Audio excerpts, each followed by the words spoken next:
Highbridge, a division of Recorded Books, presents Don't Worry, He Won't Get Far on Foot by John Callahan. Read by Joe Barrett. Chapter 1. On the last day I walked, I woke up without a hangover. I was still loaded from the previous night. It was 11 a.m., a hot July 22nd, 1972. I had no idea where I'd been the night before. Past experience told me I had an hour or so of grace before withdrawal symptoms set in. So I was a man of leisure. First thing, light a cigarette. Everybody in the house was gone. I'd slept right through the taped mariachi music that Jesus Alvarado turned on at 5:30 every morning to pump himself up for another day of house painting. Music from a Taco Bell in hell. Alone, I could pad down the hall to the bathroom in the nude. I took a piss, making the sign of the cross in the toilet with a stream of urine, a compulsion I hated but couldn't shake. Then I flushed and hopped into the shower. Even there I had to smoke, holding the butt above the curtain with my left hand, while I scrubbed the left side of my body with my right, then switching it over to my right hand so that I could use my left to scrub my right side. It takes imagination to support a 3-pack-a-day habit. Shaving, I checked myself out in the mirror. A big 6'3" 21-year-old Irishman, body hardened by work, ruggedly handsome, if you discounted a little acne scarring, flaming red hair. Not bad. No handicap with the girls, and a nice contrast to the creative artist, poet, and songwriter hidden somewhere within. But I felt the edge of nervousness. After all, what was I doing getting out of bed at almost noon? I was supposed to be job hunting down here in Buena Park, California. Drying off, I began to feel hungry, a sign that pangs of withdrawal were imminent. Stepping down the hall to the kitchen, I dug a tortilla out of the fridge. No point in waiting for the oven. I just singed it on the stove element and spread on some peanut butter. Nutrition had no priority. The key thing was to get to the liquor store before the paranoia cranked up. I was beginning to feel very nervous just thinking about it. So I went back to the bedroom and put on thongs and jeans and the Hawaiian shirt I had bought, which the Alvarado family had snickered at when I moved down here from the Dalles, Oregon, a month or so ago. The full heat of a Los Angeles summer day was leaking through Mrs. Alvarado's spotless Venetian blinds. I lit another cigarette. Outside, the Alvarado Doberman growled briefly at some passerby. In the L.A. suburbs, attack dogs and 8-foot-high chain-link fences seemed to be standard household equipment. Nearly noon. My nerves were telling me, get to the liquor store. I set out on the 6-block hike, irritated at myself for not being able to enjoy the beauty of this day and the beauty of my life in general. The sky was brownish blue. The street seemed unnaturally wide, and the palms that lined both sides of it had a grimy tinge. The white adobe-style tract houses, all with yucca plants, were pleasing enough to my eye, but I could sense the occupants peering out at me through closed blinds. The air was stifling. I felt certain the sky was going to cave in before I could get a drink. Without breaking stride, for there was no time to waste, I tried to light a cigarette but burned my fingers instead. The shakes. My heart was starting to pound. I had to do something about it. All these staring people I couldn't see knew all about me, my blackest secrets, my entire history, that I was a depraved alcoholic, the worst that ever lived. 2 blocks to go. The booze. I couldn't let myself think about it. I took deep breaths. I tried to concentrate on something. I made myself stop and pet a cat. I prayed, Jesus, let me make it to the store. My hands were clammy. I was starting to sweat, and my mouth was totally dry. I was so scared. What if I lost control, flipped out, and started to scream? Each thought was worse than the one before it. I just kept forcing them back down again. Why did I have to be this way? The store was at a major intersection. What's Vista Avenue and 3 Millionth Street stretched away in that uncompromising L.A. perspective that implies, if not infinity, then at least the curvature of the earth. Uncounted liquor stores, Jack-in-the-Boxes, 7-Elevens, topless bars, and rent-to-own furniture marts serviced hundreds of characterless towns, just like Buena Park. A faint smog hung over everything, an atmosphere of boredom and menace. I bought a half-pint of tequila and stayed to chat a while with the owners just to show how in control I was. In fact, there would have to have been blind men not to notice that my hands were shaking when I handed them the money. They probably knew my whole story. They could tell how ashamed I was. So what? Liquor store clerks are probably sworn to silence, like priests. Next door there was a topless bar, the Club Heaven. Sometimes I stopped in there for an eye-opener, but the dancers were floppy-breasted and middle-aged, and there were more hookers than clients. Maybe I could get all the way back to the Alvarados without opening the half-pint and taking an embarrassing first hit in public. Besides, as I headed back down the block, my hands were shaking too violently to open the bottle. I'd drop it on the sidewalk. The neat little half-pint, so inconspicuous and sophisticated, was snug in my hip pocket. One of the whores in front of the Club Heaven yelled after me, "Hey, Whitey, want a date?" A lowrider cruised slowly by, full of tough-looking kids. Mexican gangs shooting from cars supposedly killed somebody nearly every day, and had shot a 3-year-old girl not far from the Alvarados the week I moved in. She had wandered in front of a shotgun aimed at somebody else. In the heat, the air seemed to have no oxygen. This featureless city, 1,000 suburbs stitched together, stretched out around me. I felt unconnected to any of it. I had traveled maybe half a block before I stopped, willed my hands to be fairly still, and twisted off the screw top. I took a big hit and jammed the bottle back out of sight as fast as I could, hoping nobody had noticed. If only I could shoot the stuff into my arm and not have to wait for the booze to take effect. I was panicked that the stuff wouldn't start to work on me before I went nuts. What had I gotten into? How could I be so scared? But seconds later, I didn't have a problem. I could feel the warmth coming through my body.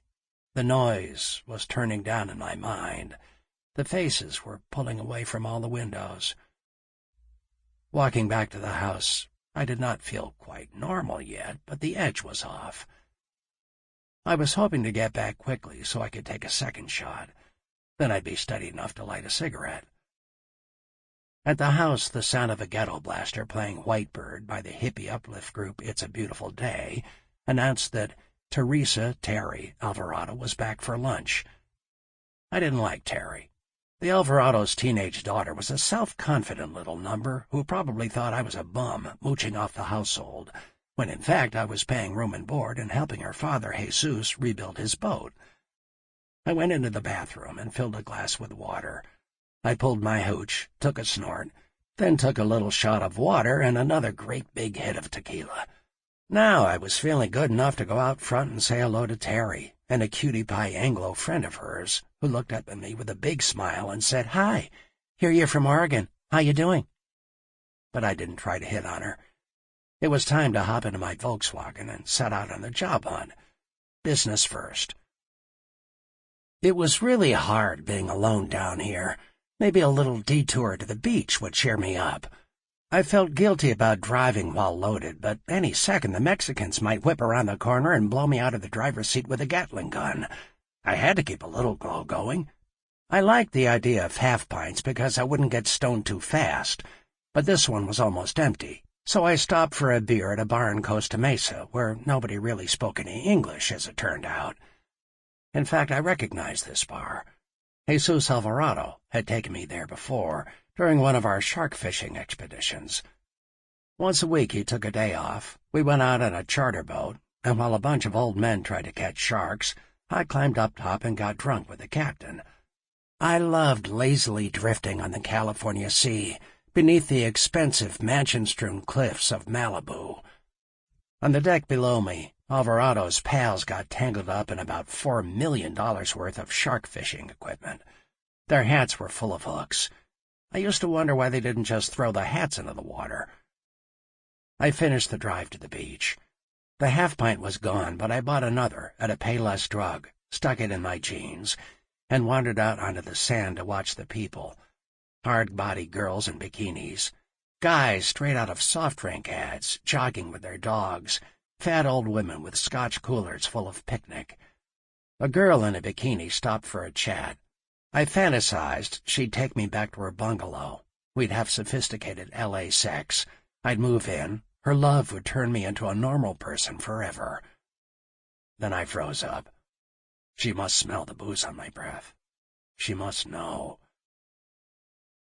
Alone again, I thought about how I got here. I came down to L.A. with Jesus' brother, Rico, a drinking buddy up in the Dalles. Rico was a minor pool hustler and a major ladies' man, using the Bible as his main instrument. Not that he could read it. He had simply memorized some key passages. But Rico divined that the Word of God had a calming effect on women, so he became a born-again dyslexic. He decided that we should go visit his brother and family, who were on vacation at Lake Havasu, Arizona. Then we would go on to L.A. His license had been revoked for drunken driving, and I had lost mine, too, but it somehow fell to me to drive Rico's ancient Triumph sports car while he preached nonstop. "Remember what the Lord said, Johnny." "Don't give me the Lord bullshit, Rico." At virtually every gas station, Rico leaped out to try his scriptural wiles on the local talent. Fortunately, he was such a glaring, transparent phony, he even had a crucifix tattooed on his right hand, that few fell for his cornball. Otherwise, we might never have reached L.A. "Have you heard about Jesus Christ?" "Get the fuck out of here, Spick!" And we were back on the highway. We drove down 101 through the redwoods. I remember how magnificent they were, and I remember thinking, God, I wish I could enjoy this sober. Then we crossed the mountains and drove down through the Nevada desert, through Las Vegas, where we did not gamble but drank, and across Death Valley with the top down, where we did not perish of thirst, to Lake Havasu, where London Bridge, imported by a gang of insane developers, shimmered improbably in the 110-degree heat. It looked like the set for a Mad Max movie. Jesus, a relentless boater, ran his outboard nonstop on the lake. The rest of us just stayed up to our chins in it, the only way to survive. I hit it off with Jesus, so it was decided that I would live with the family for a few months, while Rico wandered back up to Oregon to spread the good news. I thought, I'm going to be really proud. A small-town guy moves to the big city and makes it. So far, so good. Only a month in town, and already I was drunk on the beach at lunchtime. I got back in the VW. I bought a six-pack and got a little cardboard sandwich from a Jack-in-the-Box. I drove back along straight, broad, anonymous streets, through the car lots, liquor stores, antique shops, and lube job places of Bellflower, Anaheim, Orange, Buena Park. Home after home sweet home for the employees of McDonnell Douglas, Hughes, Lockheed, Northrop, and other Southern California defense industries where, in 1972, business was great. It must have been 3 or 4 p.m. when I got back to the Alvarados because Jesus was home. He was chatting out in the driveway with a man in a blue pantsuit sitting in an electric wheelchair. I thought, God, now I'm going to have to meet this guy. I'd noticed him around a lot. Jesus spotted me hurrying across the lawn. "Hey, Callahan, come over and meet Bill." My small-town experience was limited concerning disabled people. When I was a preschooler, a man stopped in the courtyard of the apartment complex where we lived and sat under a willow tree. He played spoons on his wooden legs until our parents hustled us away from him. Bill was paunchy and red-faced. I felt nervous and slightly hostile, thinking, why does he have to wear a leisure suit? I shook hands, and Jesus said, "Look at this." Jesus handed me the guy's ballpoint. It was a special pen. If you held it up to the light and rotated the end like a kaleidoscope, you saw a 3D picture of a guy with an enormous hard-on getting a blowjob from 2 pretty girls. Laughing, I offered them each a beer from my six-pack. I hoped Jesus wouldn't ask me if I'd found a job.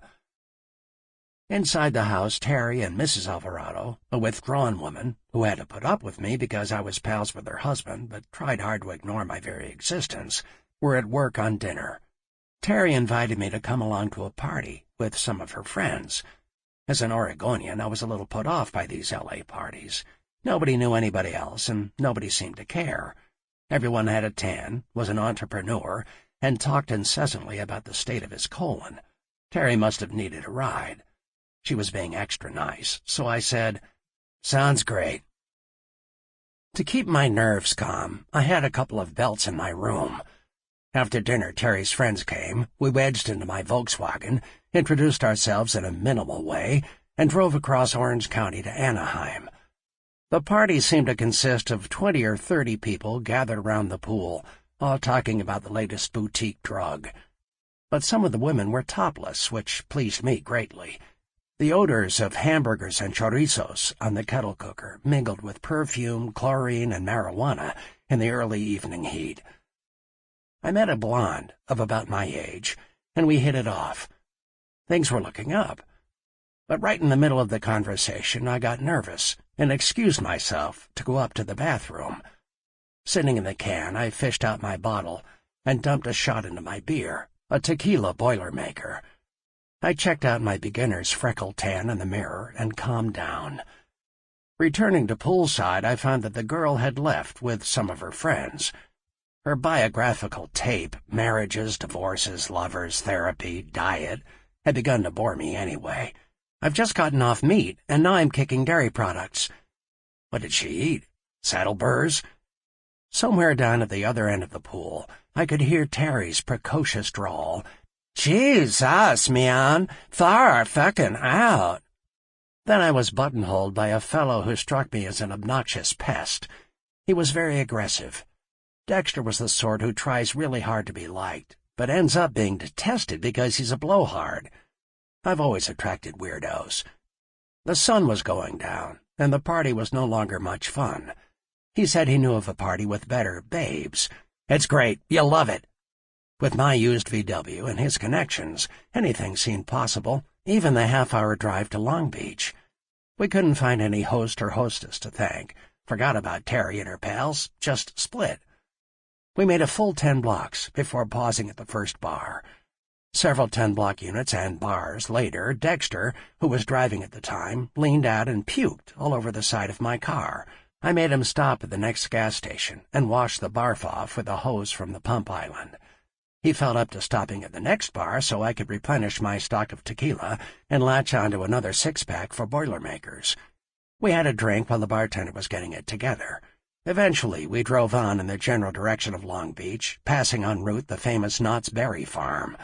Neither of us had ever been to Knott's Berry Farm, so we decided to stop and sneak over the wall and enjoy all the rides, the Wild West stuff, and the famous berries, free. After a lot of effort, we got over the wall and stumbled along the brick paths from amusement to amusement. Then we spent another 20 minutes crawling back out over the wall again, even though no one would have cared if we'd just exited through the main gate. It was dark now.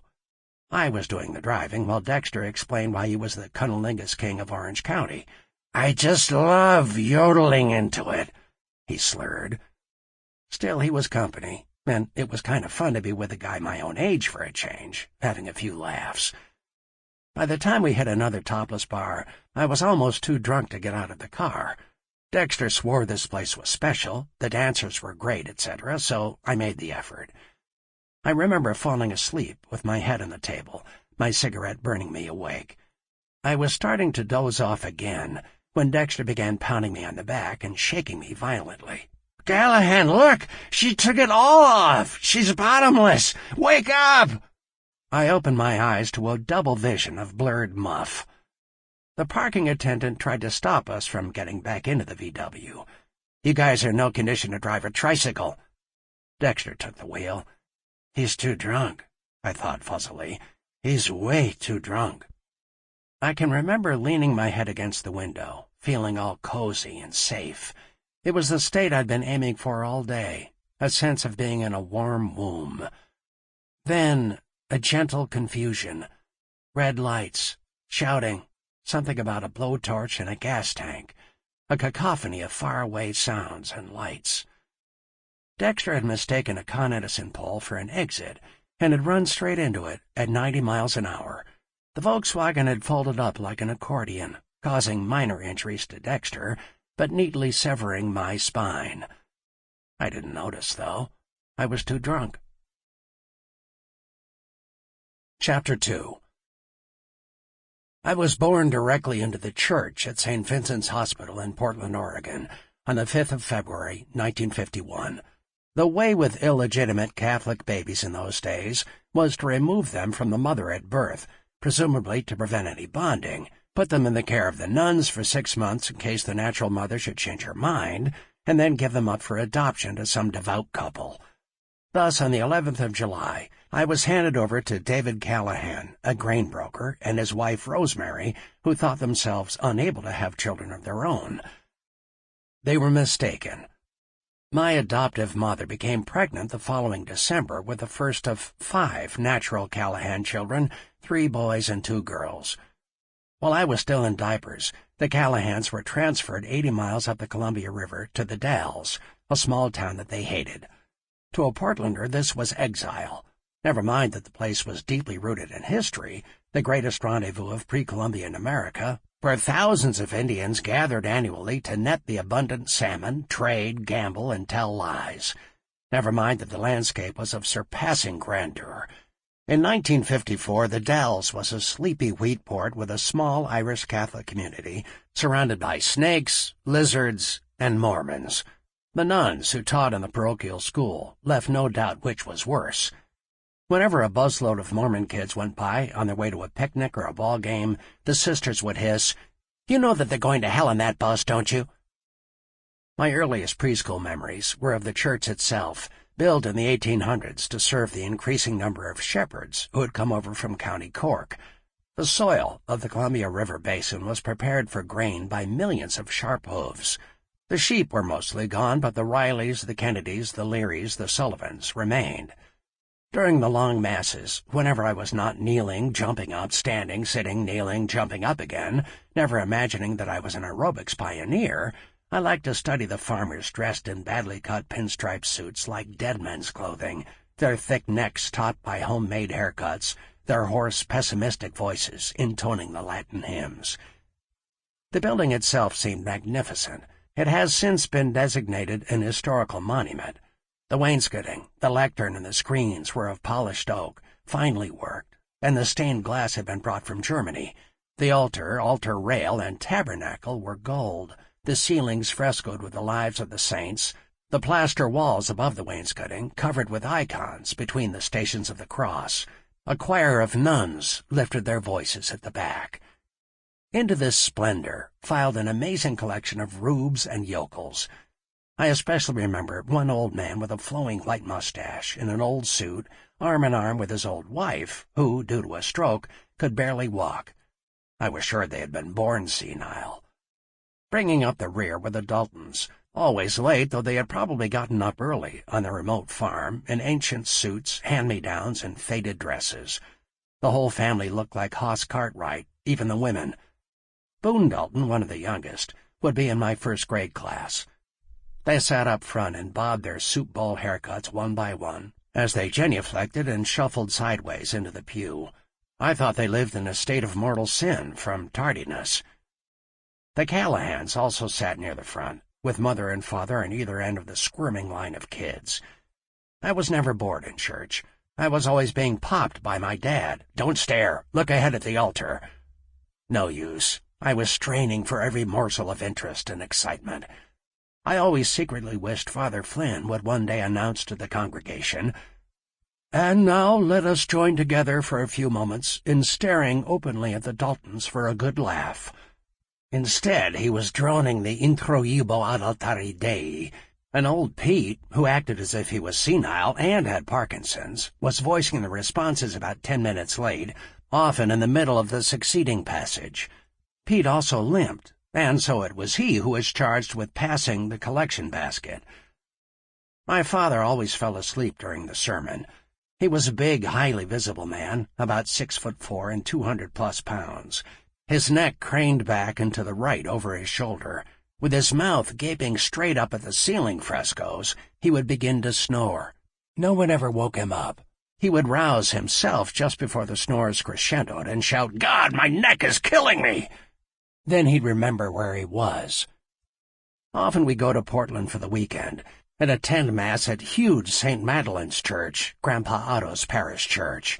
Grandpa Otto habitually turned his hearing aid off for the duration of the Mass. When the sign of peace came in after Vatican II, the priest would announce, "You may offer one another the sign of peace." You were supposed to turn to your neighbors left and right, offer your hand, and say, "Peace be with you." So I turned to Grandpa Otto and said, "Peace be with you, Grandpa Otto. Peace be with you, Grandpa Otto." And he yelled back, "Huh? What? What do you want?" Every man, woman, and child was staring at us. Even the saints were rotating on their pedestals. Of course, I have some regular preschool memories as well, playing along the creek with my friend Jimmy Riley and falling in 4 or 5 times a day, exasperating my mother because I was always wet and muddy from the pursuit of frogs, building log rafts that would have floated if the creek had been more than 6 inches deep, sleeping out in homemade tents, being tucked in at night warm and secure in the basement room I shared with Kip, prayers heard, God bless Mommy and Daddy and Kippy and Tommy and Murphy and Terry and Richie and the dog, and kisses given. Even at that age, I was drawing pictures for my mother, who understood me better than anyone. My parents made no bones about my being adopted, and revealed it to me very early on. They'd heard of a case where the parents waited until their son was grown up, and when they told him, he went crazy. On the other hand, I was the only kid in the family with bright red hair and ultra-pale, freckly skin. To save endless explanations, Dad would tell people that I took after his red-headed Grandma Ethel, who had come over from Ireland. I always felt funny about that. My brother Kip, who was nearest to me in age, had black hair. Tom, who was 4 years younger than me, had our mother's light brown hair, and could more plausibly have been my sibling. My sister's soft-spoken Murphy with her piercing blue eyes, and rowdy, fun-loving Terry, both had jet-black tresses. Only Richie, born when I was 12, had even slightly reddish hair, and by then it was too late. Where had he been when I needed him? I had to change his diapers, which I loathed and which I still guilt-trip him about, in front of his fiancée. The Callahan kids were tall, good-looking, and witty. There was always a joke going on in that house. In spite of the usual kid brutality, Kip and I rode Tom unmercifully, and everybody ganged up on Murphy because she was so shy and gentle. I have good memories of my preschool and grade school years. Yet I'm convinced that I experienced a sense of loss, even as an infant, and as childhood wore on, I spent more and more time by myself, thinking about my own strangeness. I didn't feel I belonged, and I felt guilty that I felt that way. I often wondered about my birth parents. Was my mother a queen? A whore? Could I locate her and surprise her, say, at a bank teller's window? Yes, I'd like to cash this check, Mom. These feelings gave me a big chip on my shoulder toward my adoptive family, which led to trouble during my teenage years. I had an early fascination with death, of which there was plenty. When I was 8, Grandpa Joe skidded off the icy road into the river while bringing a load of Christmas bicycles up the Columbia Gorge to us from Portland. I insisted on going to the funeral, though the rest of the family thought I was nuts. His death, I think, was a hearkening back to my real mother, who was lost to me at the time as if she were in the land of the dead. They held the rosary in a funeral home chapel in northwest Portland, just across the street from the window in which I am writing this. I can remember the women filing by to kiss his waxen and unnatural forehead. I was aghast that people would kiss his dead body as it lay in the casket. On the other hand, I didn't blink for minutes because I didn't want to miss seeing him twitch. It never entered my 8-year-old head that he wouldn't twitch. It was all fascinating. The weeping, the guilty undertakers, the dismal organ music, all of it enveloped in a deep floral pungency. The day was dark, and rainwater gleamed on the steps of St. Madeline's. There seemed to be hundreds of people listening to the eulogy, which went on for an hour. Then came the long procession in glistening black Cadillacs, winding up the hill to Calgary Cemetery above town, with motorcycle cops weaving in and out to stop everybody else at the crossings, which made me feel very important indeed. The family sat under a tent at the graveside, with easy chairs for the older women and folding chairs for the rest of the family. More weeping, while the rain puddled up on the tarp provided by the undertaker to cover the fresh dirt. I enjoyed it all. Sample complete. Ready to continue?